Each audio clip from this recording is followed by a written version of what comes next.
আসসালামু আলাইকুম এভরিওয়ান। আপনার আম্মু আজকে দুপুরের জন্য মুরগি রান্না করছে। খুবই সুন্দর একটা কালার এসেছে। আমি মাত্র একটু খেয়ে দেখছি, আসলে খুবই সুস্বাদু হয়েছে। সবাই কমেন্টে বলে যাবেন কেমন হয়েছে এবং সাবস্ক্রাইব করে দেবেন। এভরিওয়ান দেখুন, আজকে দুপুরে খানা মাদ্রাসাতে গিয়েছি, আমি খেয়ে ফেলছি।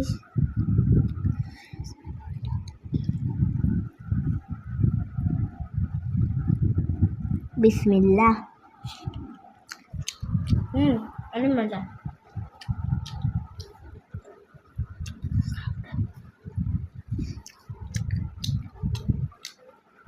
তো আজকের ভিডিও এটাই, দুপুরের ভিডিও। তো আমার আম্মু আজকে কী রান্না করলো আপনাদের সাথে একটু শেয়ার করি। মুরগি দিয়ে আলু দিয়ে রান্না করলো আমি কাছে। ওয়াও, অনেক মজা, অনেক স্বাদ, অসাধারণ। আপনার যেটা ভালো লাগে আমাদের ভিডিওটা, তাহলে আমাদের চ্যানেলটা একটু সাবস্ক্রাইব করে দেবেন।